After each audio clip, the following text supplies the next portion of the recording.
히브리서 9장 23절부터 28절까지 제가 먼저 23절 봉독하겠습니다. 그러므로 하늘에 있는 것들의 모형은 이런 것들로서 정결하게 할 필요가 있었으나 하늘에 있는 그것들은 이런 것들보다 더 좋은 제물로 할지니라. 그리스도께서는 참것의 그림자인 손으로 만든 성소에 들어가지 아니하시고 바로 그 하늘에 들어가사 이제 우리를 위하여 하나님 앞에 나타나시고 대제사장이 해마다 다른 것의 피로써 성소에 들어가는 것 같이 자주 자기를 드리려고 아니하실지니 그리하면 그가 세상을 창조한 때부터 자주 고난을 받았어야 할 것이로되 이제 자기를 단번에 제물로 드려 죄를 없이 하시려고 세상 끝에 나타나셨느니라. 한 번 죽는 것은 사람에게 정해진 것이요 그 후에는 심판이 있으리니 이와 같이 그리스도도 많은 사람의 죄를 담당하시려고 단번에 들이신 바 되셨고 구원에 이르게 하기 위하여 죄와 상관없이 자기를 바라는 자들에게 두 번째 나타나시리라. 아멘. 할렐루야. 오늘도 이 예배에 나오신 모든 성도님들을 환영하고 축복합니다. 제가 작년까지 이렇게 부교역자로 있던 교회에서 사역을 마무리하고 이제 여기 이렇게 개척을 하면서 오기 바로 전에 이제 그 교회에서 몇몇 성도님들이 크고 작은 선물, 이제 가서 힘내라고 이렇게 좀 몇몇 선물들을 줬어요. 근데 그 선물들 중에 좀 하나 기억나는 선물이 어떤 한 권사님께서 돼지 저금통을 주시는 거예요. 거기 이제 자기가 그동안 이렇게 모은 그 돼지 저금통을 저에게 이렇게 주십니다. 참 그 마음이 너무 느껴져서 그 어느 것보다도 또 귀한 선물이었는데요. 이제 가서 이제 예솔이랑 맛있는 거 사 먹으라고 이렇게 해주시면서 저금통을 주셨어요. 그래서 집에 와서 이 저금통을 개봉을 했습니다. 저금통이니까 동전들이 굉장히 많았겠죠. 근데 그 중에 5만 원짜리 지폐 하나가 있었고 1만 원짜리 지폐 3개가 있었어요. 그리고 이제 수많은 동전들이 있었고요. 그래서 제가 잽싸게 5만 원짜리 지폐 하나를 잡았습니다. 그리고 제 아내는 1만 원짜리 지폐 3개를 딱 잡았어요. 그리고 나머지 동전들은 다 예솔이가 가져갔습니다. 자기가 되게 돈이 많다고 좋아하더라고요. 많은 게 중요한 게 아니죠. 하나를 잡아도 가치 있는 것을 잡아야 하는 겁니다. 무슨 이야기를 제가 하고 싶냐? 여러분, 세상 사람들은요 여러 개의 동전을 붙잡고 있으면서 자기가 굉장히 많은 것을 가졌다고 착각을 해요. 그런데 그리스도인은 예수님 한 분만 붙잡고 살아갑니다. 많은 것을 가진 것처럼 보이는 그 세상 사람보다 예수님 한 분만 붙잡은 그리스도인의 인생이 훨씬 더 귀하고 복된 줄로 믿습니다. 자, 우리가 붙잡은 그 예수가 얼마나 귀하고 가치 있는지를 오늘 말씀을 통해 함께 보겠습니다. 우리 23절 말씀 같이 읽어볼게요. 시작. 그러므로 하늘에 있는 것들의 모형은 이런 것들로서 정결하게 할 필요가 있었으나 하늘에 있는 그것들은 이런 것들보다 더 좋은 제물로 할지니라. 자, 여기 먼저 하늘에 있는 것들의 모형은 이런 것들로서 정결하게 할 필요가 있다. 굉장히 어려운 말인데요. 히브리서는 2개의 장막을 계속 이야기를 하고 있습니다. 사람이 세운 장막이 있다고 하고요. 주께서 세우신 장막이 있다고 해요. 자, 먼저 사람이 세운 장막은 우리가 이제 잘 알고 있는 이스라엘의 역사 속에서 만들어졌던 성막이에요.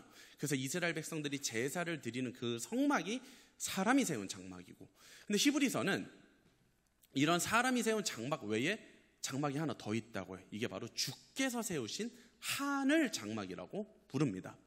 그리고 이 하늘 장막의 모형과 그림자가 바로 이 사람이 세운 장막이라고 이야기를 해요. 자, 그래서 그 23절에 보면 하늘에 있는 것들의 모형, 그 모형이 바로 사람이 세운 장막, 이스라엘의 성막이죠. 자, 그런 사람이 만든 장막은 이런 것들로서 정결하게 할 필요가 있다. 자, 여기 이런 것들이 요 앞에 22절까지 나오는 부분인데 뭐냐면은 동물의 피가 나와요. 그러니까 동물 제사로서 정결해질 필요가 있다는 겁니다. 자, 구약 시대의 이스라엘 백성들은요 동물을 죽여서 그 피를 뿌려야지만 정결해졌어요. 그래서 사람이 만든 장막은 매번 그렇게 동물을 잡아 죽여서 그 피를 뿌려야지만 정결해질 수 있었다는 거예요. 그런데 23절에서 계속 뭐라고 말하냐? 그런데 하늘에 있는 장막들은 이런 것들보다 더 좋은 제물로 할지니라. 그러니까 동물의 피로 제사를 드려서 깨끗해지는 사람 장막과는 달리 이 하늘 장막은 이 동물보다 더 좋은 제물로 한다는 거예요. 동물보다 더 좋은 제물이 뭐죠? 바로 어린 양이신 예수 그리스도입니다. 그래서 우리 26절 같이 읽어보겠습니다. 시작. 그리하면 그가 세상을 창조한 때부터 자주 고난을 받았어야 할 것이로되 이제 자기를 단번에 제물로 드려 죄를 없이 하시려고 세상 끝에 나타나셨느니라. 자, 여기 예수께서 자기 자신을 단번에 제물로 드렸다. 자, 동물 제사의 특징이 있어요. 뭐냐면은 죄를 지을 때마다 계속 동물을 죽여야 됩니다. 그러니까 그렇게 반복적으로 동물이 피를 흘려야지만 이렇게 죄가 용서될 수 있는 것이 사람이 세운 장막의 한계라는 거예요. 동물 제사의 한계입니다. 그런데 그에 반해 하늘 장막은 그런 방식으로 정결해지질 않는다는 거예요. 이 동물보다 더 좋은 제물, 십자가에서 어린 양으로 자기 자신을 직접 드린 이 예수 그리스도의 희생제사로 정결해집니다. 그렇게 예수께서 십자가라는 제단 위에서 흘리신 그 피는 단번에 모든 제사를 완성해버려요. 동물 제사처럼 매번 반복적으로 시행하는 게 아니라 예수님의 그 십자가 죽음 한 번으로 인류의 모든 죄악을 사하시고 그 효력도 영원하다는 것입니다. 그래서 예수께서는 단번에 십자가에서 제사를 완성하심으로 영원한 속죄를 이루셨어요. 여러분, 우리는 구약 백성과 다릅니다.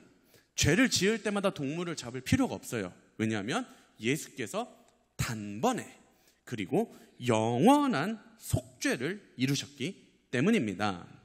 여러분, 이 사실을 믿을 수 있기를 바랍니다. 자, 그러면서 26절 끝에는 뭐라고 하냐면 죄를 없이 하시려고 세상 끝에 나타나셨느니라. 여기서 이제 세상 끝이라는 것은 구약 시대의 끝을 말합니다. 그러니까 예수님께서 이 땅에 처음 오셨을 그때를 말하는 거예요. 자, 요 때를 이제 처음 오신 사건이라고 해서 예수님의 초림 사건 이렇게 부릅니다. 초림, 처음 임하셨다. 예수님께서 초림하신 목적은 뭐라고 말하냐면 바로 죄의 문제를 해결하는 것이에요. 반복적인 동물 제사로 죄를 없애던 우리에게 오셔서 십자가에서 죄의 문제를 온전하게 해결해 주시는 것이 바로 예수님 초림 사건의 목적입니다. 자, 그리고 28절 같이 읽을게요. 시작. 이와 같이 그리스도도 많은 사람의 죄를 담당하시려고 단번에 들이신 바 되었고 구원에 이르게 하기 위하여 죄와 상관없이 자기를 바라는 자들에게 두 번째 나타나시리라. 자, 여기 끝에 보면 두 번째 나타나시니라. 자, 이 두 번째는 바로 예수님의 다시 오시는 사건. 이제 아직은 오지 않았지만 재림 사건을 말해요. 그러니까 처음 오신 건 초림, 다시 오시는 재림, 두 번째 나타나실 거를 이야기합니다. 자, 예수께서 처음 오신 이 초림 때는 아까 뭐라고 했냐면 많은 사람의 죄를 담당하기 위해서 오신 거예요. 근데 지금 뭐라고 하느냐? 두 번째, 다시 오시는 재림 때는 여기 뭐라고 나오냐면 죄와 상관없이 자기를 바라는 자들에게 나타나실 것이다.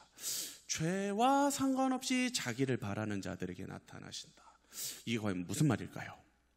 자, 우선 이렇게 이해할 수 있어요. 뭐냐면 예수께서 초림하시는 것과 재림하시는 것에 각각 목적이 다르다는 것입니다. 초림 때 오신 목적은 앞에서 계속 이야기한 것처럼 십자가에서 자기 자신을 단번에 들이심으로 우리 모든 죄의 문제를 해결해 주시기 위해서예요.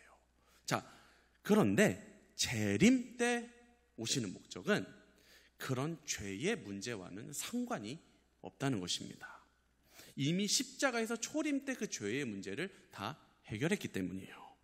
다시 오시는 이유는 뭐냐? 바로 자기 자신을 바라는 자들 때문에 나타나신다는 거예요. 자, 여기서 바라다의 원어 뜻은 뭔가 좀 더 강세가 있어요. 간절한 기대와 열망을 가지고 기다린다라는 뜻이에요. 그러니까 뭔가를 내가 얻을 것을 바라며 굉장히 강렬하게 열망하는 것입니다.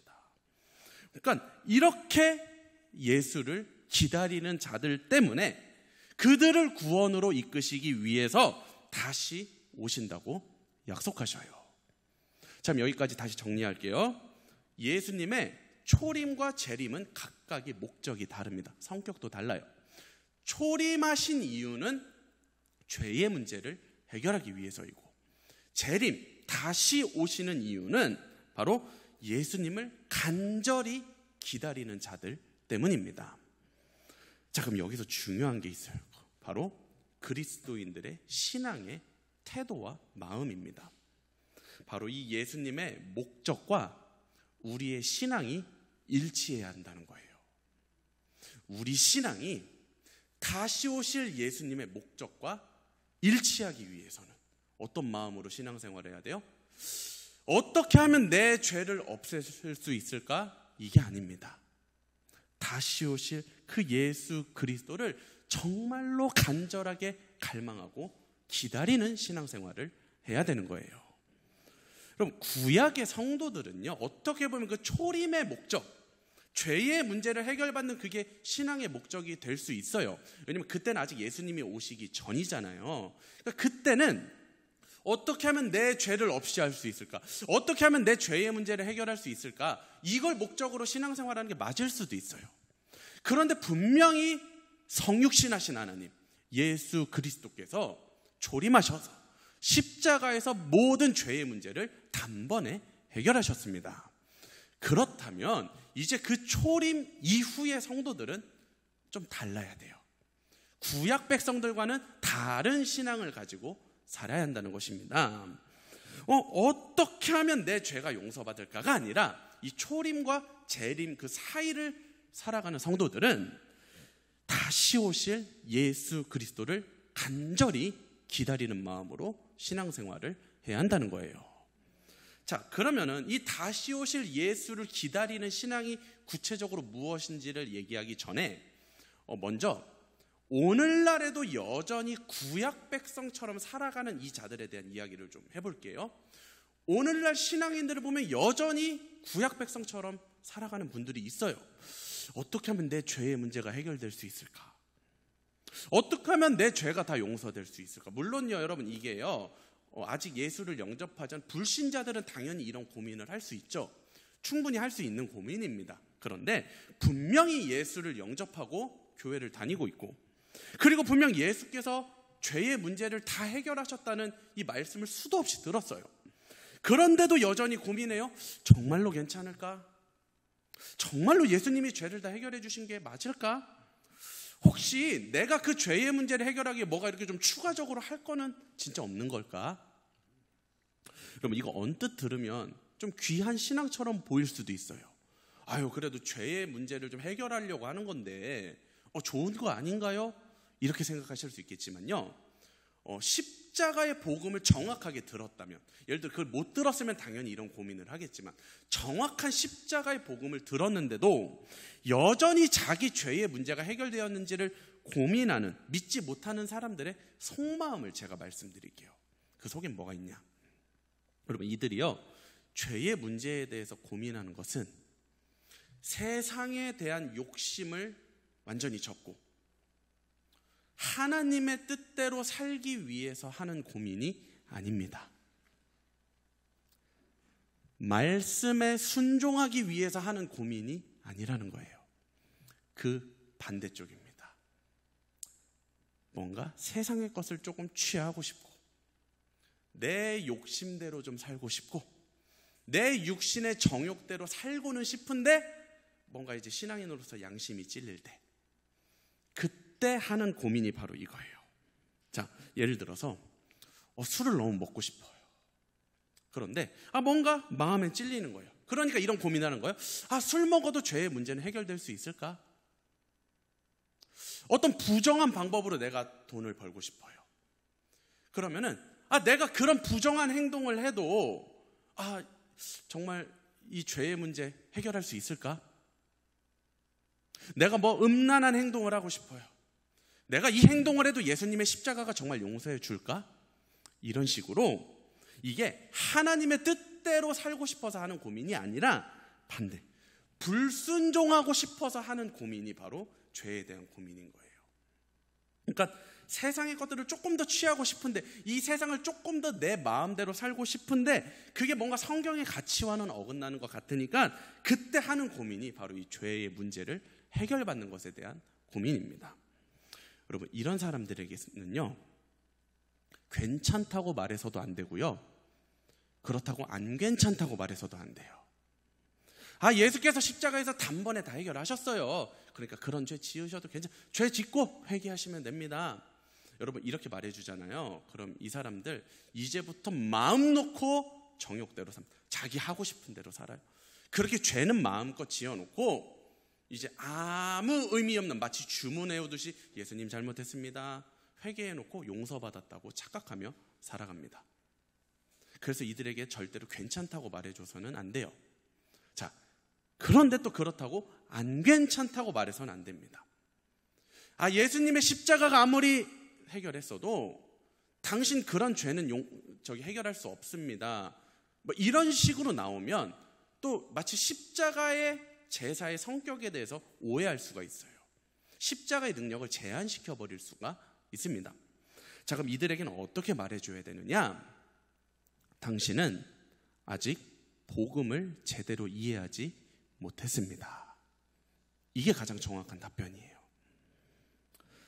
그런 고민들은 아직 복음을 제대로 이해하지 못한 사람들이 하는 고민들입니다.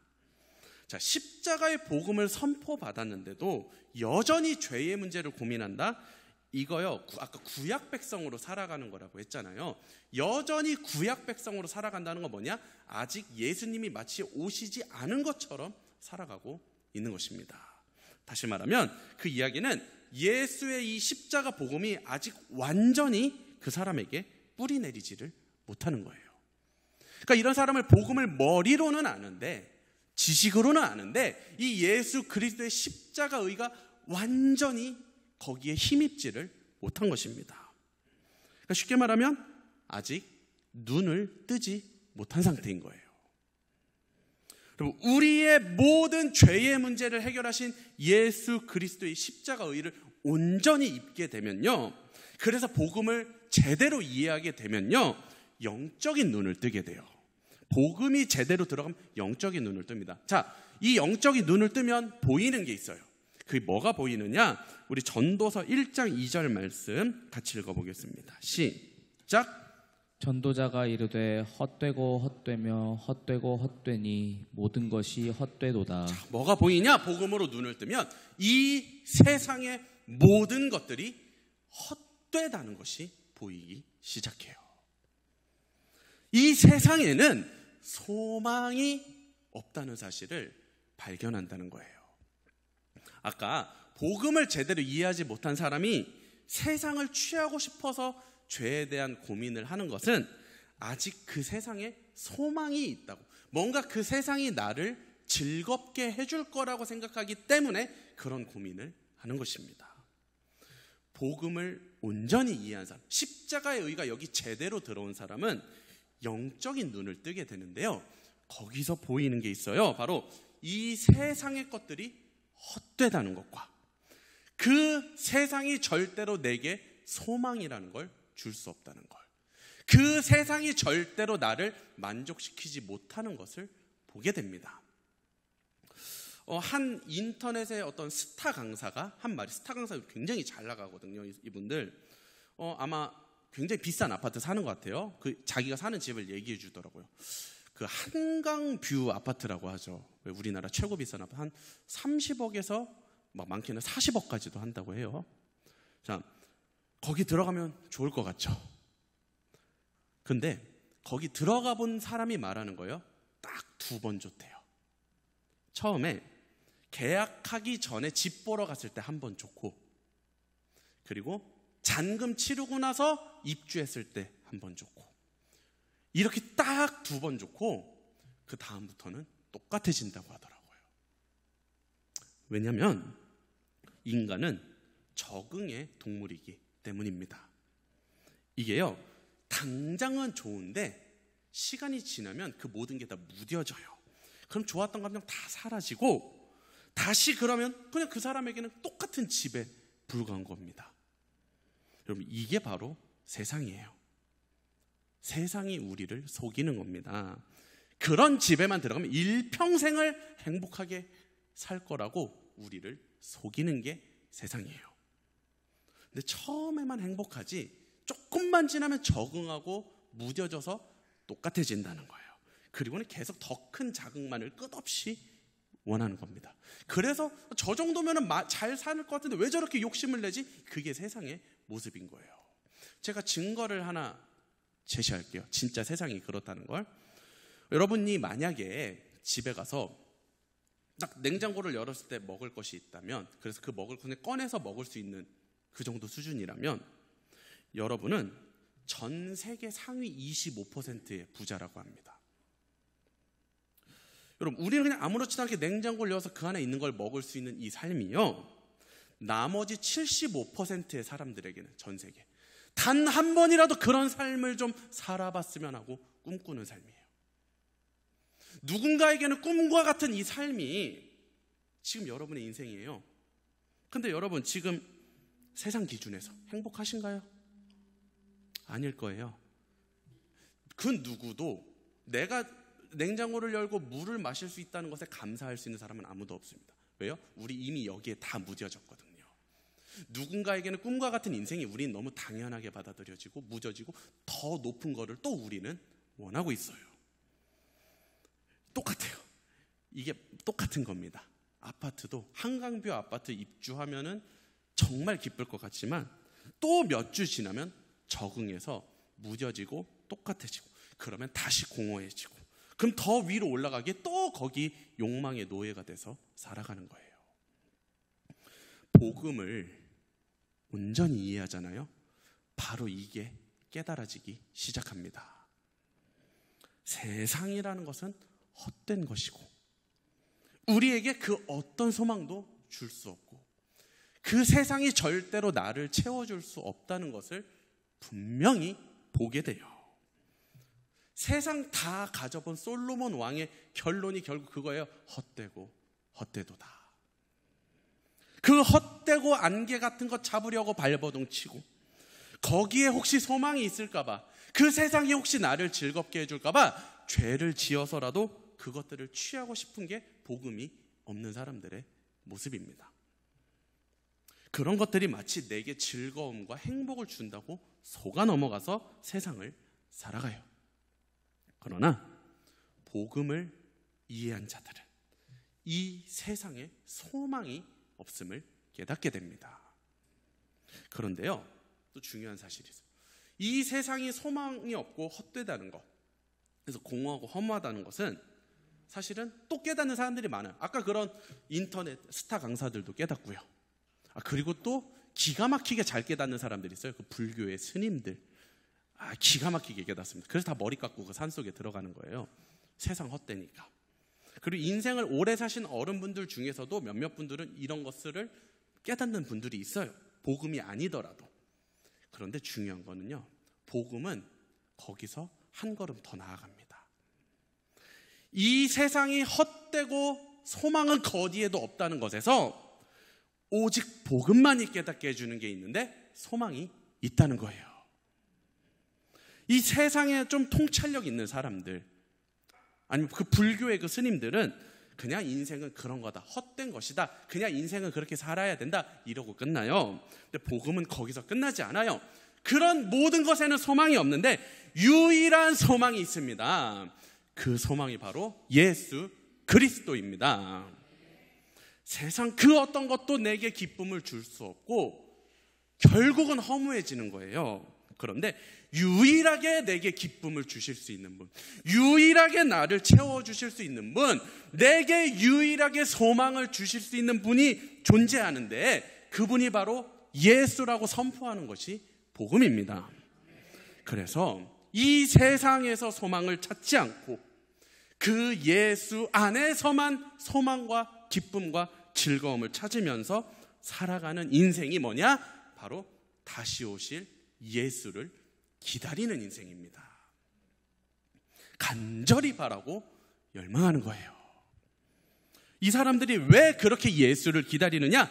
이 땅에 소망이 없다는 것을 똑똑히 알기 때문입니다. 헛됨을 볼 수 있기 때문이에요. 이 세상의 헛됨을 볼 수 없는 자들은요, 예수님 안 기다립니다. 예수님이 좀 늦게 오더라도 늦게 왔으면 좋겠다는 생각을. 왜? 아직도 세상엔 즐거움이 많으니까. 아직도 이 세상이 나를 만족시켜 줄 수 있다고 생각을 하니까. 그래서 이 사람들이 원하는 건 예수님이 오시는 게 아니라, 이들이 바라는 건 예수님은 좀 늦게 오시고, 내가 좀 세상을 재밌게 살고 싶은데, 저런 것들 다 취하며 살고 싶은데 이런 것들 좀 십자가가 용서 좀 해주면 안 되나, 이렇게 살아가는 거예요. 그런데 세상이 헛되다는 것을 볼 줄 아는 자는 예수를 간절히 기다립니다. 그분의 재림을 강력하게 소망해요. 왜냐하면 이 세상이, 지금의 이 세상의 것들이 나를 채워줄 수 없음을 분명히 보기 때문입니다. 그런데 나를 채워줄 수 있는 유일하신 분이 오직 예수 그리스도뿐이기에 그분이 오시기만을 간절히 기다리는 거예요.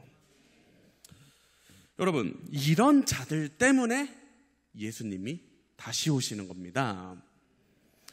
죄 짓고 나서 예수님의 십자가는 어디까지 용서해 줄까, 이런 거 궁금해하는 사람들 말고, 예수께서 다시 오시는 이 목적, 재림의 목적과 그 삶이 일치하는, 예수님의 목적과 그 예수님을 기다리는, 그 간절히 기다리는 자들 때문에 예수님이 다시 오시는 겁니다. 우리가 이번 주에 쭉 이야기한 것이 아까 우리 인사로도 나눴지만 하나님의 임재를 경험하는 삶이었어요. 여러분, 그 하나님의 임재 속에 있으면 참 그게 신기한 감정 아닌가요? 이 세상의 그런 쾌락, 기쁨이 줄 수 없는 뭔가 다른 차원의 기쁨과 평안이 우리 마음 가운데 찾아옵니다.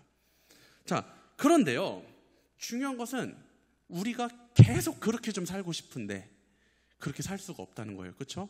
예배 끝나면 집에 가야 되잖아요. 자, 하나님의 충만을 이제 잠깐 경험하고 우린 다시 세상으로 가야 돼요. 소망이 없고 공허하고 안개 같은 세상으로 갈 수밖에 없습니다. 그러면 또 거기 막 세상에 치여서 죄 가운데 살아가요. 그런데요, 예수께서 다시 오시는 그날, 이 땅에 하나님 나라가 완성되어서 천국 백성으로 우리가 그 나라에 들어가면요, 계속해서 이 은혜가 끊기지 않고 그 하나님의 임재가 지속되는 거예요. 지속되는 것뿐입니까? 여러분이 지금까지 느꼈던 가장 큰 평안, 가장 큰 은혜, 그거에 제가 볼 때 최소 몇십만 배, 몇백만 배의 기쁨과 평안과 안식이 그 천국에선 있는 겁니다. 그 기쁨이, 그 은혜가, 그 안식이 끊이지 않고 계속되는 거예요. 그럼 이 천국이 얼마나 사모가 됩니까? 그래서 그 천국을 사모하며 그 은혜를 기다리며 그 임재가 지속될 예수 그리스도의 다시 오심을 우리는 기다리는 것입니다.